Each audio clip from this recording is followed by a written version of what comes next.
Instead of like saying, I want 100 properties, I say, I want to travel the world to my 100 properties with my family twice a month, right? So I do that every day to inspire me, right? So if you do that every day, then you get reminded every day. And if you get reminded every day, it just, it's engraved in your subconscious. Welcome to the Path to Passive podcast, where we talk about building wealth and empowering lifestyle through commercial real estate investing for tech professionals. I always wish that other tech professionals reaching financial freedom had documented their journey along the way, so I'm doing it for the rest of us. Join us as we explore stories, many failures, and lessons learned along the way. I hope you enjoy and subscribe.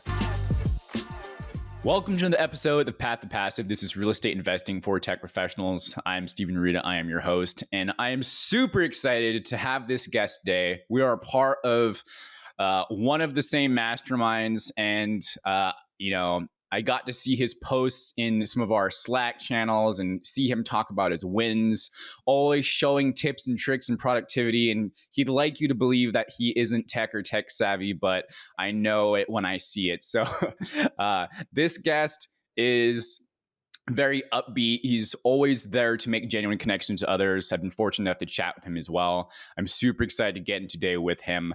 And who he is the CEO and founder of the real estate investment operations and consulting companies Empress Capital and Creative STR Wealth, with a mission of empowering investors to create lifestyle assets through high-yielding short-term rentals in downturn-resistant markets. He's a sought after serial entrepreneur, real estate investor, inspirational speaker, and fund manager, and an elite short-term rental investing coach.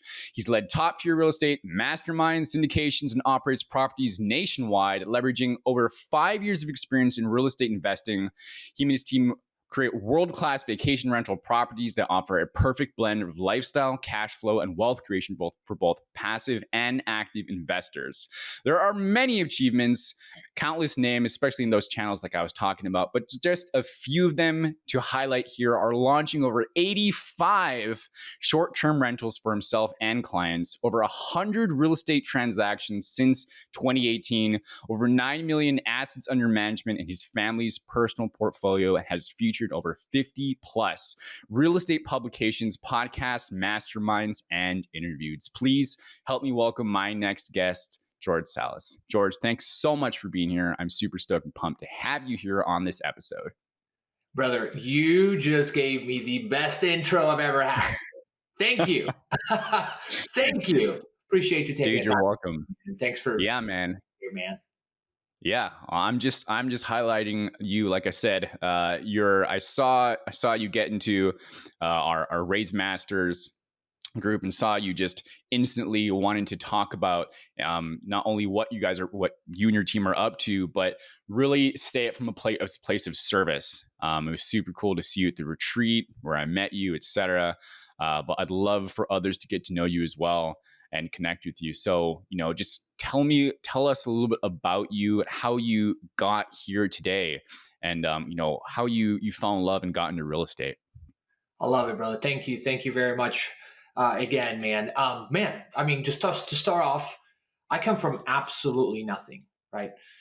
Mm-hmm. I lived in an Adobe house for 10 years out of my life. Okay. Wow. So from like 6 when my parents got a divorce to 15. So we moved to a small town, right? And it was grandma's house. Mm-hmm. And we lived in an Adobe house and half of that house had collapsed. Okay. What I mean by that is It was that bad, right? We were very poor. So I moved here to the US at the age of 15 and I always wanted to just build a life and a business that I could enjoy and love, right? And fast forward about a few years after that, I went through my early years between 2007 and 2017. It was my first 10 years of entrepreneurship, or learning the hard way type of entrepreneurship, right? With no school, no education, and not even being aware that I could have gotten education if I just looked a little farther, right? So sure. I was in hospitality business, worked in many various places, and I went to build a marketing, promotions, and production company that Mm. did in-person events, right? So we would do in-person events. We put together events for many, many venues on a weekly, on a monthly, one-offs, right? And that was what I knew, right? And it really got the personality out of me, right? It got me out Hmm. there and I was able to really deal with people. And at the end of the day, it was fulfilling one thing that's very important to me, right? And it is the purpose of things, right? My purpose has always been connecting with people. So that job, that opportunity, that business fulfilled that part, but it didn't really build the wealth that I wanted, right? So in Sure. 2017, I had to step away after basically 10 years and then majorly from one big thing, right? I Hmm. had invested as a limited partner into this one big project, over $300,000 out of my own money, right? And I came in as a limited partner. For those of you or your audience who don't know what a limited partner is, somebody that has limited partnership say so. They're limited, they don't have liability, right? They just come and they're Hmm. investors, they don't run anything, right? So that was my first investment. And it was a dream to be a business owner at that time. I didn't really know the difference between business owner and right running the business and an investor, Sure. right? Yeah. Passive.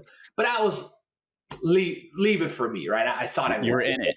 I You're was in it. in it and it was the top of the world, but I had poured Yeah. my heart and soul into this project. And the operator, not enough due diligence, putting all my eggs in one basket, lesson number two, right? And really not Oh, that the operator, dude, 2 years, less than 2 years later, this venue got shut down, right? Because oh, we opened in debt and this guy just didn't fix up the lease, right? So always vet the people that you work with. Right. So hmm. he didn't, it was a Yep. triple net lease and he didn't renegotiate this back rent, monthly rent, rent payments that we had missed because of the build out. Yeah. Lost everything. I had to step out and be like, I'm starting from fresh. I thought that was it. I thought that was my one thing, my business, right? Right. Went back to rock bottom, right? Went You back lost to everything right there. That lost was everything. invested 300K into this. It sounded like a sort of like a commercial retail type of It deal, was, triple it net. was an event venue. Yeah. Okay, got it. That was part of the you thought you were in the business, you knew the model, invest with them. They were obviously doing it, and you lost all the cash right there. Everything. So I had saved Got it. that for 7 years. So Okay. yeah, zero, right? Here I am. I know nothing about real estate. I am tired of this life, right? I didn't build wealth, right? And Hmm. I said, I'm going to build wealth. I wake up one day and I say, I am not going to stay where I'm at. I'm going to get up Yeah. harder, 10 times harder. Okay. And I'm going to go find something, right? And I was just looking, looking, looking. One day, one of my friends calls me. He's like, George, I want you to come check out this property I'm doing. It was a fix Mm. and flip. And, like he's like, get your butt here now. Let's go, man. And I go there and there's 15 people and he's like, puts us all in a room. It's like all messed up, just fix and flip, right? It's not Yeah. even built and Shambles. it's in shambles, right? So falling apart. And we go there and we stay there for 3 hours. And this guy's mentor, right? Good friend, younger, very successful, hammers the entire room of 15, 16 people in there for 3 hours. Get your life together type of conversation, right? Like An intervention. you're better than this. Yeah. In those 3 hours, it completely woke me up. And the next day I had the inner breakthrough. I'm like, I've got this. So I went and started studying and did, seminars, conferences, networking events, read books, and I just went all in. Hmm. 4 months later, I did my first real estate deal, another it's a fix and flip. And then 4 months later, I was doing wholesaling. I hit $62,000 months, $60,000 months, like towards the middle of that year. It's just 2018, right? And I'm like, Outstanding. again, I'm not top of the world, but I am like, whoa, I've figured this out, right? I've got this. So Hmm. came out of there, and then now I'm stepping away from that life. I had to step back in after I lost my business, right? Who would imagine? Quote unquote. Yeah. Yeah, right. So now I'm stepping out of it completely, and this is when I go full in, right? Into real estate, all in, right? By the end of that year, I had 20 rental arbitrage short-term rentals. We just leased them. We didn't own them. We had fix and flips going on, 5, 6 projects at one time. I was working 18 to 20-hour days, and Mm-hmm. I'm not exaggerating here. Like Yeah. that was, I would wake up and be on sites at 9 o'clock. And I would, Who was this? Who was this initial mentor that you met? Like, how did you get connected with them? Like, I to be honest, I've never had an intervention like that. It sounds great, divine, even, but like, how did you know who this person was that was George? Get your butt over here yeah. and talk you through this. His name is Brent, and he was just a good friend that I met through my business, and he had pivoted into real estate, right? So, it was just somebody I had in my life at that time Got it. that was Okay, more cool. successful than me, and was doing what I wanted to do, right? Got it. So you So, dove into stuff, learned about wholesaling, learned about things like the subject to as well, and it sounded like even like the rental Airbnb and arbitrage. So was that finding ones that properties that sort of fit the model, leasing them, and then basically adding, turning them into Airbnbs and earning more and just pocketing the split. That's about how that works, right?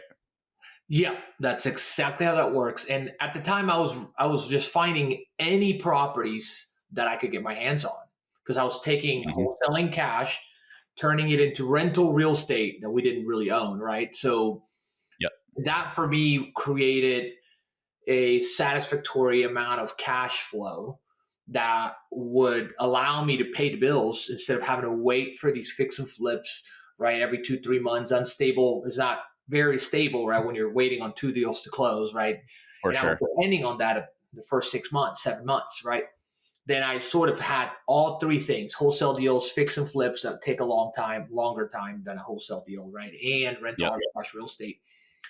And at the same time, I would just, I was working 18 hours a day. How fun. Yeah. So Yeah, I get it. fast forward to COVID. Okay. I have 40 Mm-hmm. doors, and 35 plus, or maybe 36 were rental arbitrage. 4 of them I had turned my own fix and flips into short-term rentals, right? And then we get hammered with COVID. Most of these 36 doors were multi-family doors that we had leased from landlords, right? We got hit pretty hard. So for 2 months we were on a negative.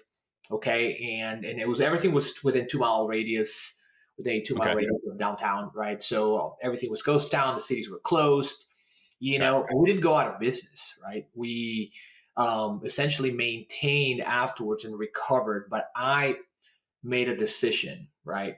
I realized that the reason why we went into that position was because there was not enough margins in our business, right? They were, these are properties were being rented for, we rented it for $1,000, $900, right? And at the end, we were bringing in 2,000, 2,500, but it's just not enough if I was building a team, scalable, right? Totally.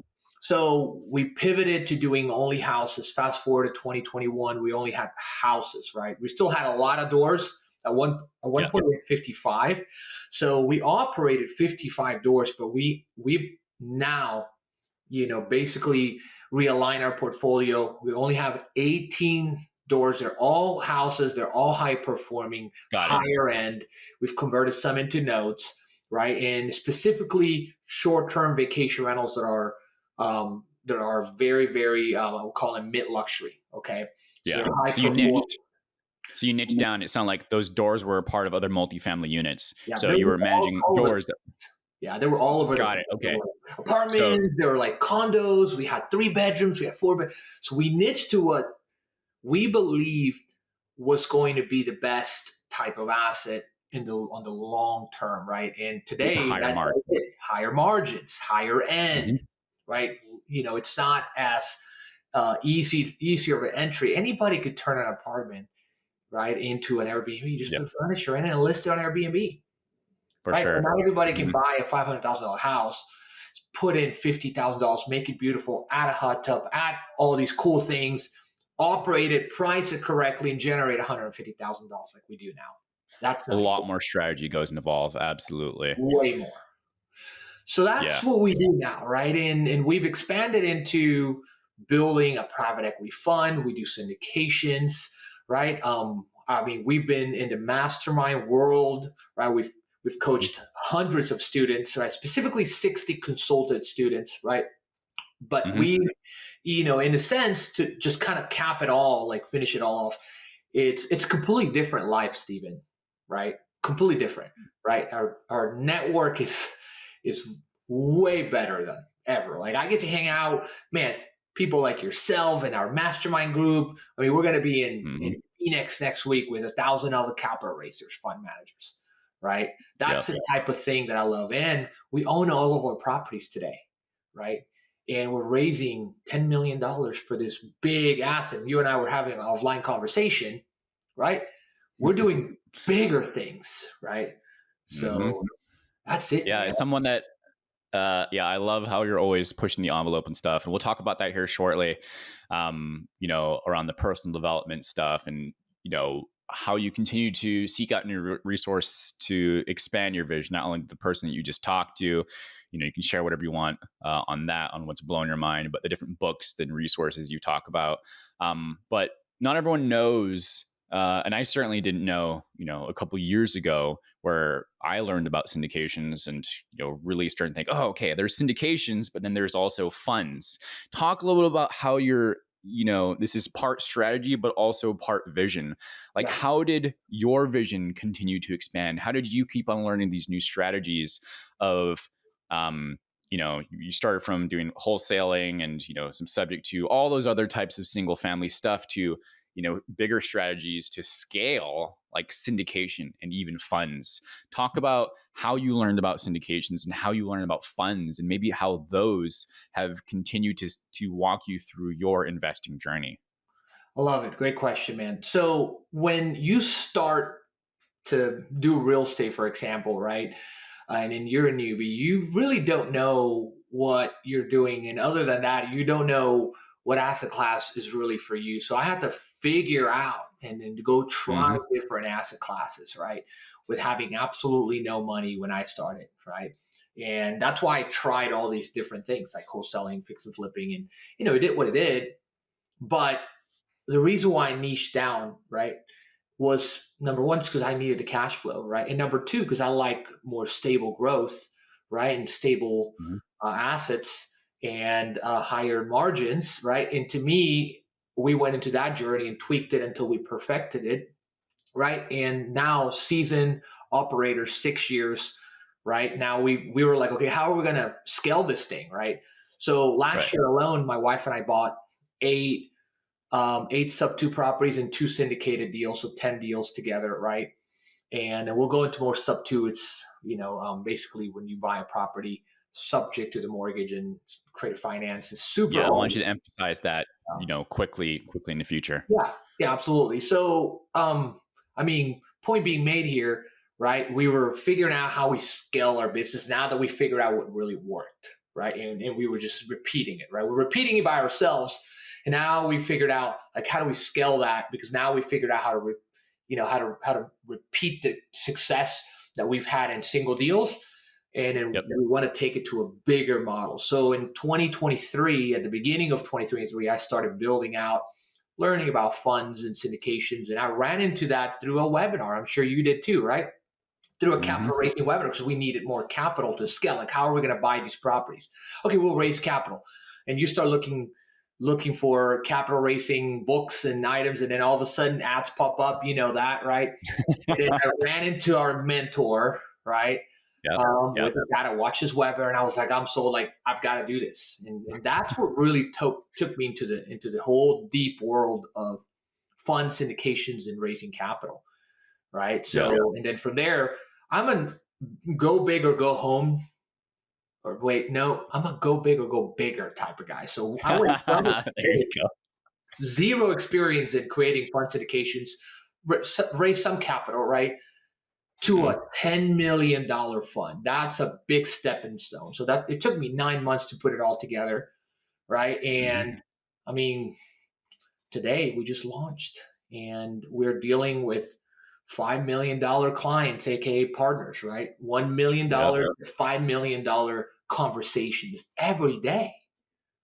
So Yeah. the Congratulations. bigger part, right? The think bigger part is what I needed Yeah. because once that's in Congratulations. mind, right? So I think it's so easy to talk about in hindsight when you think about the numbers and you can just spit them off and just talk about it, mhm, but they're not small numbers for majority of the world, yeah, right? And so and so just going to, like you're saying, talking to partners that are looking to raise 5 million or even more for the assets you're looking at. I think your fund is, like you said, 10 million, and even potentially pushing that boundary here soon. uh, I love how you're continuing to scale, and the vision continues to expand as well, because you hit new problem, right? It's new ceiling, new problem, and okay, well, how do I solve this one as well? And so I think it'd be good to kind of take a couple of steps forward here, because I want you to talk about personal development, but also I mhm, want you to talk about that from your journey here as well, right? Like, you didn't go and you're in event space, days and think, you know what, I'm going to go start a fund.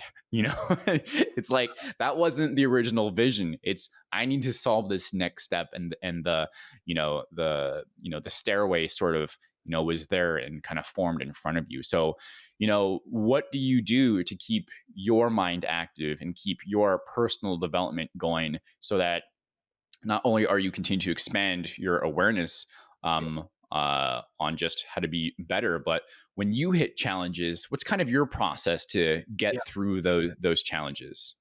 yeah. Fantastic question, man. You're gonna get me in the zone right now. Yeah. Um, so when I have a big problem, I put in what's called thinking time. Okay. So there's a book called The Road Less Stupid. Keith And Cunningham. Keith Cunningham talks about sitting down and asking, what am I missing? Right? It's called thinking questions, right? So I sit down and I just think, how am I going to solve this?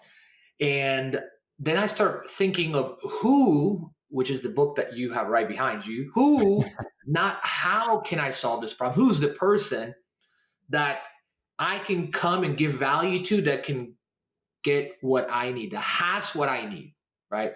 Hmm. So when I have that mindset, it's like you start going beyond your beliefs, you start going beyond your skills and your abilities, right? Because you Hmm. don't need to be that person that does it all or knows how to launch or raise 10 million, right? You just need to have the right people, right? We're operators, so we know real estate, we know short-term rentals, we're experts in that. But when it came to launching a fund, I didn't. And then we went into a mastermind that showed us how to do it and had all the people, all the resources we needed, right? So when Right. it comes to next steps, right? Think in terms of putting yourself and being super inner thinker about what you have going on. Like, hey, how, what is it that I really need? Who is that person, right? So that's Hmm. part of my process. So thinking questions, okay, to close that loop. The other process is really, for me, it's meditation and journaling, right? So I've got a habit, and it's an everyday thing for me to just really journal about how my morning starts, right? And being intentional about what and how I want that day to go, right? Hmm. Through thinking questions, about writing my goals in a way of end goals, not means goals. And so instead of like saying I want 100 properties, I say I want to travel the world to my 100 properties with my family twice a Yep. month, right? So I do Important. that every day to inspire me, right? So if you do that every day, then you get reminded every day. So, and if you get reminded every day, it just, it's engraved in your subconscious, right? For So sure. some of my routines every single day, and then the rest is just tech.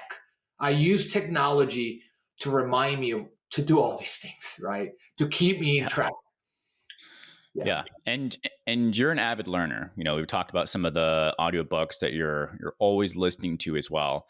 I think maybe whether it's you're working out, you're driving, you're anywhere, whatever you're doing, you're always learning. And so would you Mhm. say that that's a third component here? And I have a reason for why I'm thinking that here. Yeah. But I'll leave that question to you. Do you think that that has also helped you solve problems?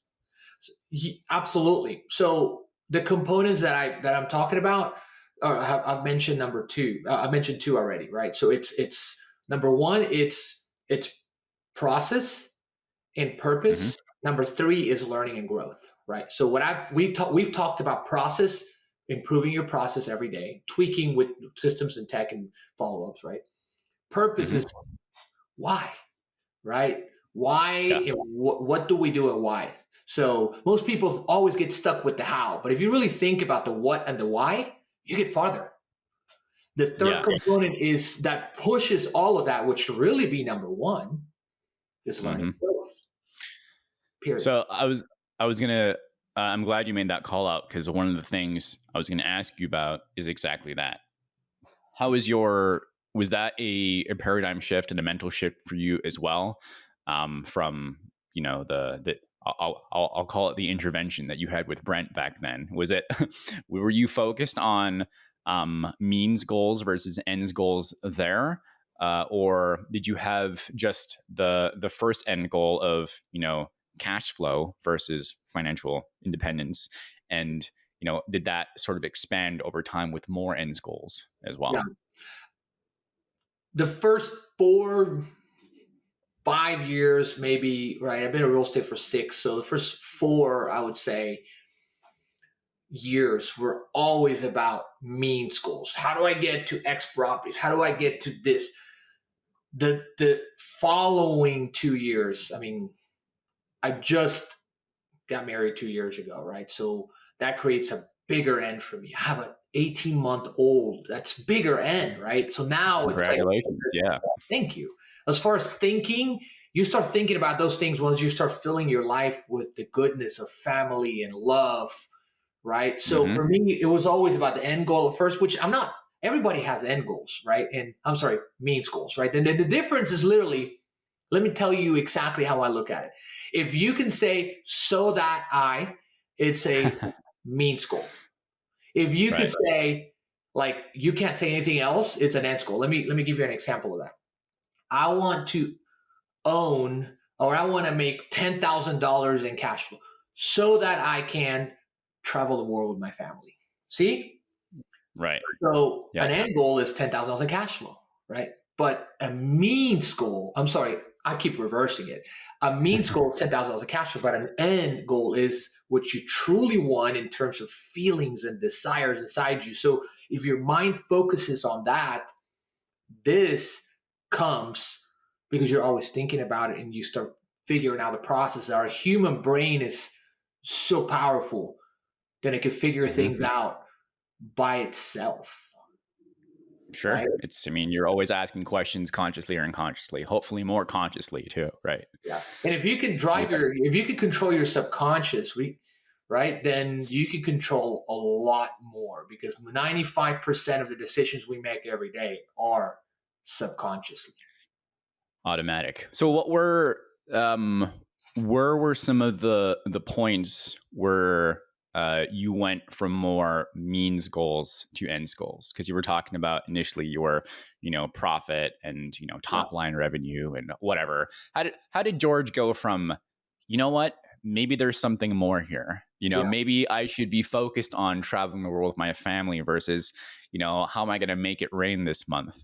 And so So, so well, number one was whenever, I actually got a family. That was one.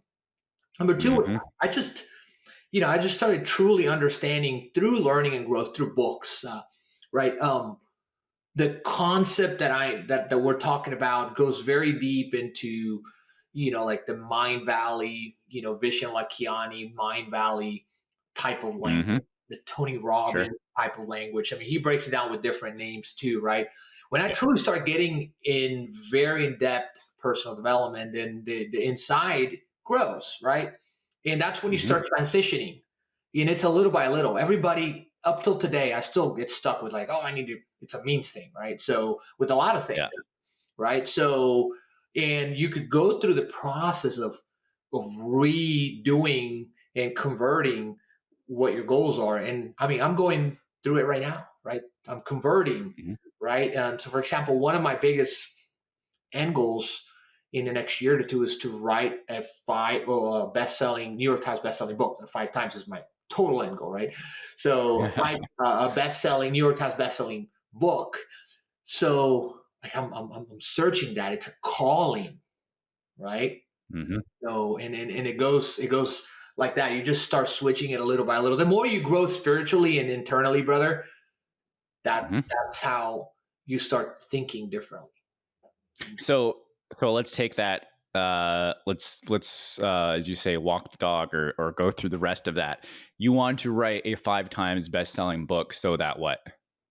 So that is basically the publishing. So instead of publishing a book or self-publishing or writing a book or public, right? It's I want to hit New York Times bestselling author. That's the end because that is impact. Writing a Got book, it. there's many ways to do it. You could self-publish, you could hire a publishing agency, you could write it yourself, and then whatever, right? So my N is New York Times best-selling author, and you cannot buy that. That's the only best-selling that you cannot buy. Yeah, So and so right, you have to make an impact for that. So to me, once you hit that end goal, to me that's impact. and that's the way it's measuring, and that's what I was just using. Writing the book, accomplishing that is that means goal, so that you can have proof to show that there is impact, meaning things were sold, people have consumed it, and they've gotten results as well. Yeah, 100%. Yeah. So I've also been a subscriber of Mind Valley, and I've done Tony Robbins stuff, and lots of others as well. Obviously, I think we connect well on the personal development side. Um, Love it. but one of the things I always try to convey, and I'd love your take on this too, is uh, what's your answer to speaking to someone who is very much means goal driven so far, Yeah, but they're like, you know what, George makes a really good point. I should be more ends goal. How do you save them years of time and hundreds of hours of audiobooks to go from means goals to ends goals and yeah. reevaluate things for them? If you and I are having a conversation and you tell me a bunch of means goals, I ask you Hmm. why, and I want to go deeper, right? Hmm. So why do you want that? Oh, because I wanted this. Why? Because I wanted this. Why? And then at some point you run out of answers and you say, because I want to spend more time with my family and my daughter because I'm always working. Like that's the end. You want more Hmm. connective time. Like, and I'm not just talking about time. I'm talking about nothing else around you matters. Connected, centered, 100% intentional time, right? Yeah. You could spend time with somebody, hang out, and chat, but not be really connected, right? And I think that speaks really well to values, that comes down to it for people too, right? If Mm-hmm. it's most connected time, I mean, everyone needs that connection aspect. But if I really want to do this thing and build this biggest skyscraper, why? For this reason. Why? For this reason. Because it makes me feel proud to do that and become the best in this thing, or whatever it is, right? So it gets down to a values aspect even. The ends So is values, it's feelings, it's experiences, it's growth, it's impact, it's contribution. That those are the ends, in my So opinion. keep asking why until you get to the bottom of it, and you have to be honest with yourself. Is that what you're saying? Mm-hmm. You can ask So somebody else the same thing. you can ask what? If you're talking to somebody, you can ask them exactly that, and you get to the bottom of it, right? So yeah, I mean, if for sure. And so looking at this from a forward-looking perspective, you have your rituals of journaling and writing down the goals. It keeps you focused on this is what's important. I'm sure Mhm. in some smart goal-esque fashion, as we want to get specific. Um, and always learning and having thinking time as well. But you're someone that gets things done, so I'm sure you're not going around all day asking yourself why questions. There's thinking time dedicated for that too. So, what does it look like for you on an operational cycle, so to speak? You Yeah. know, like how do you keep your whys in line? You set that on a weekly basis, a monthly, a quarterly?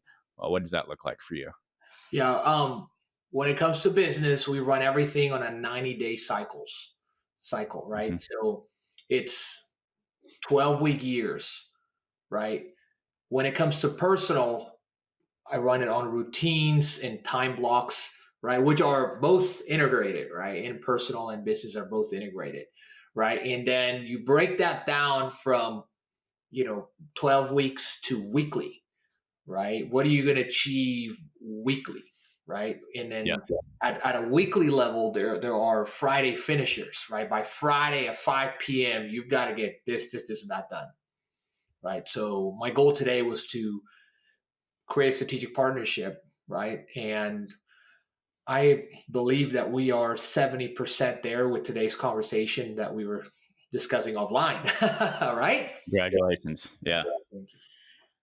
And then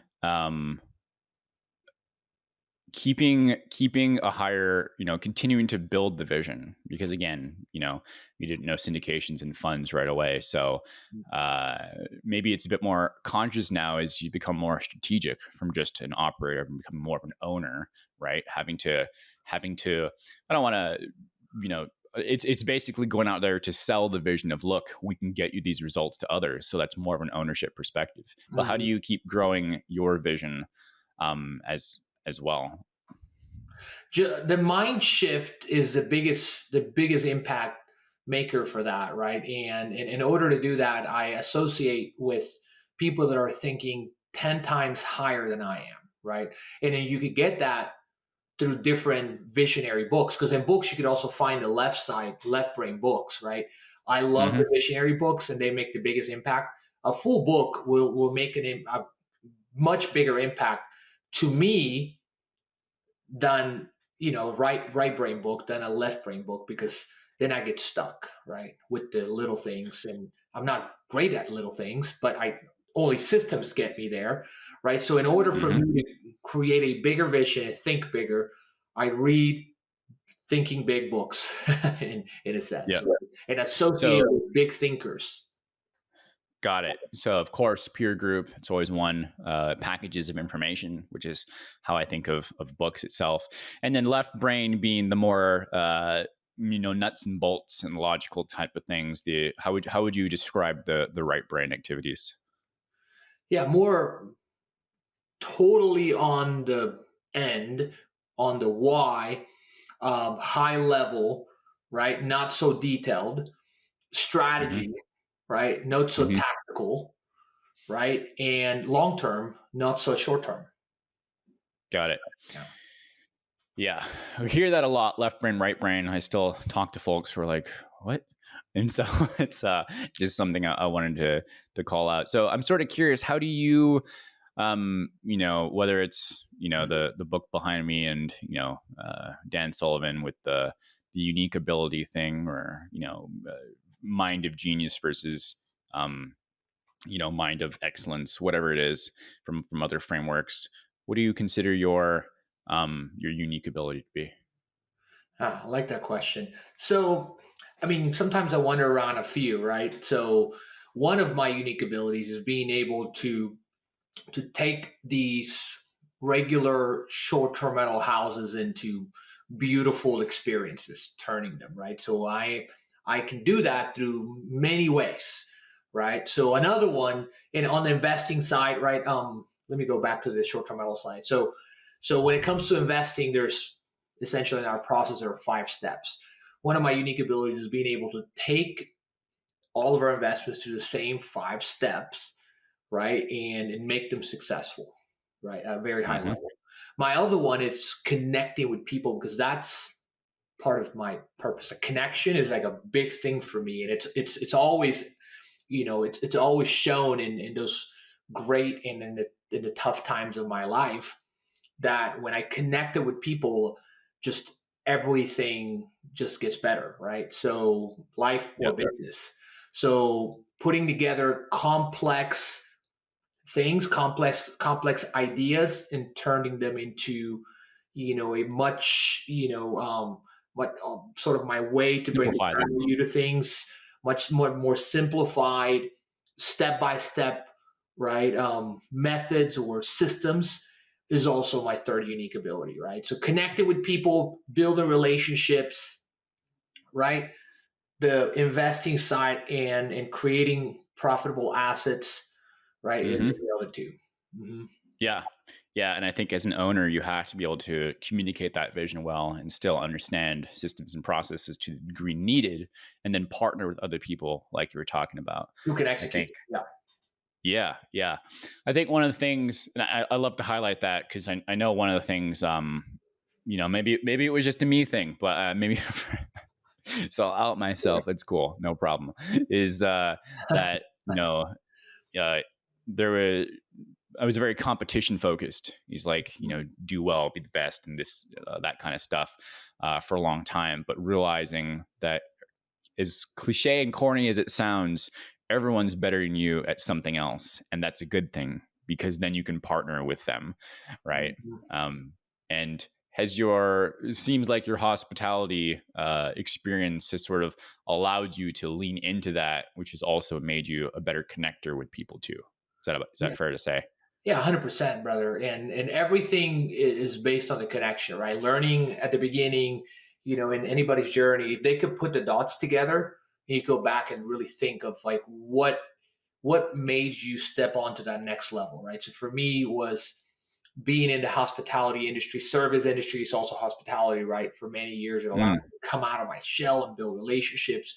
Going to the next part of my life, it allowed me to 10x what I was doing through those relationships, right? So it all gets connected in the same realm. And then now you add things that are bigger than what you were doing before, right? So like yep. real estate, like private equity, right? And then it's all a journey, man. So one thing that I want to say is you mentioned, that people get sometimes stuck with the monotony of the little details, right? Hmm. And I would say, and then also with what they haven't achieved, right? So for me, and for I think everybody, if you measure yourself instead of comparing yourself to others and what you haven't achieved, compare yourself to yourself a year ago, Right. 2 years ago, 3 years ago. That's the concept of 10x is easier than 2x from Dan Sullivan, right?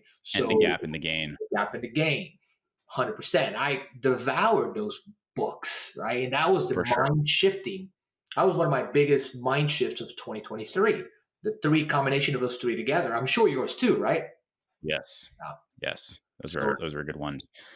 Yeah, I absolutely agree. I could riff on those for a while too, I'm sure. I want to get back to real estate here because I wanted to come back to a couple things. Just briefly explain, the subject to strategy, and maybe some of the myths around it. I know when I was learning subject to, people are like, "Oh, well, what about certain clauses that yeah, exist?" If you know what I'm talking yeah, about, and um, what was the other one to say? It's talk about and why STRs, yeah. STR King. So tell us about why STRs for you. If there's so many different assets, why you decided on that one a bit more. Why it might be the right one for investors who are listening to you and hearing your story, as well. Yeah, absolutely, brother. So sub two, it's because we are a buy low, sell high type of mentality business, right? So, and since we are keeping the properties, we're renting high, we're buying low. With sub two, you're taking over a 2, 3, 4% mortgage, 5% mortgage, right? You're putting down less than 10% of the purchase price, right? And you're essentially also coming in with equity, right? So you're buying into equity. So you're building the best of both worlds, right? Buying low, and then your turnaround and you enhance that to selling high, to renting for the highest cash flow. Why sub twos? Because it allows us to mitigate the risk completely. Not completely, that Hmm. happens. Okay, so A lot. a Yeah. lot. Why? There's no 2-3% mortgage, and I have a handful of them, right? And then the fund's Yeah. going to have a handful of them. I mean, a lot of them, right? You're mitigating the risk as much as you can in today's environment, right? Your Yeah. purchasing power is doubling because you're putting down less money, and then you're also building very similar amount of equity than if you were putting down 25%. But now it's just automatic equity, right? So Yeah. more purchasing power, that's one of the reasons for sub two, right? Mitigating risk is another one, right? And then, I mean, that's huge downside protection, right? So Hmm. also, also coming in and essentially gaining by putting less, paying less interest, right? Which is huge, right? So less money that's wasted, right? And That's then on right. the incremental side, that's how we create the spread. The most important thing in real estate is being able to know that you are creating a spread, right? So you're Right. essentially in your cap rate, right? Your cap rate needs to be a lot higher than the amount of interest that you're paying, right? So, and we create that by operating and launching high revenue short-term rentals and paying a little bit of interest in comparison to that, right? So Yeah. that's the two reasons for that. I mean, and we love the experience side of things, right? We're centric and focused on creating experiences and lifestyle for our investors, partners, and ourselves, right? So at the Yeah. end of the day, that's the end, right? It goes back to my values about creating ends, goals, or creating things that are more of enjoyment and experiential for the people that we work with than cash flow based, right? 100%.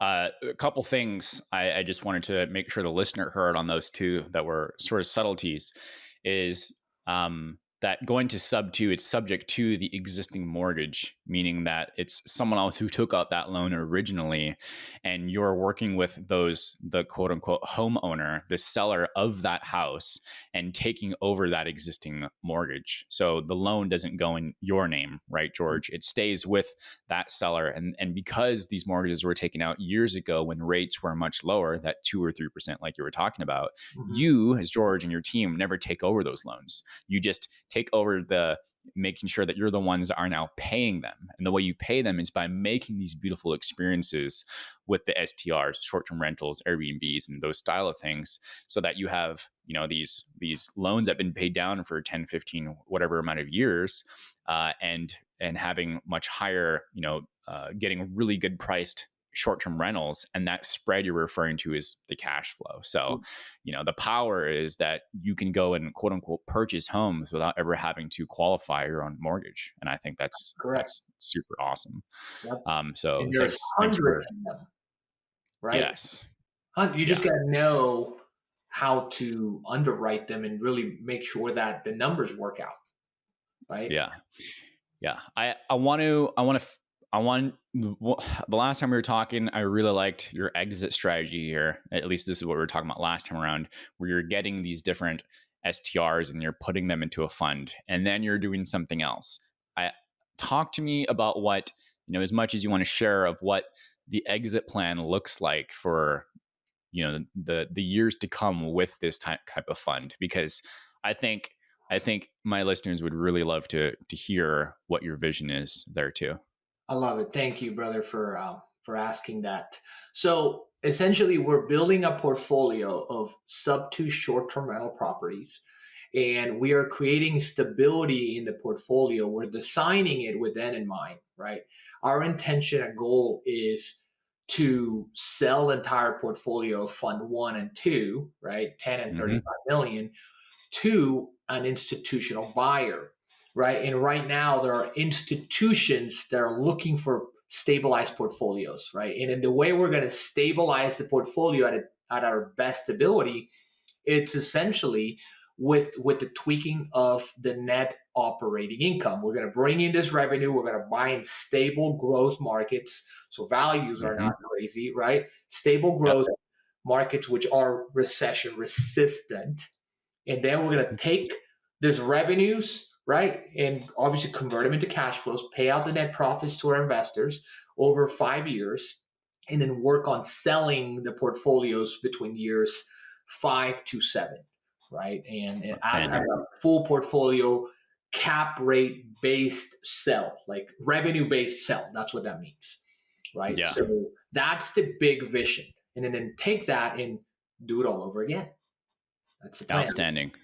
So institutions, we're thinking about other, private equity firms that are interested in getting these types of funds, right? Like you know, do you have any examples, or think what is like the JP Morgans, who else? What are some of the firms that, in a dream world, you can wave a magic wand to, who you might have it as a target you would want to sell to?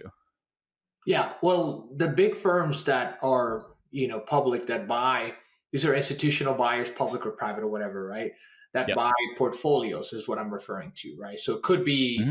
huge private equity companies. It could be life insurance companies, right? So I mean, these two are definitely in our target, right? So, and we already have a predefined buyer avatar, right? An avatar, Yep. and we're basically building this portfolio so that they are attracted to it, right?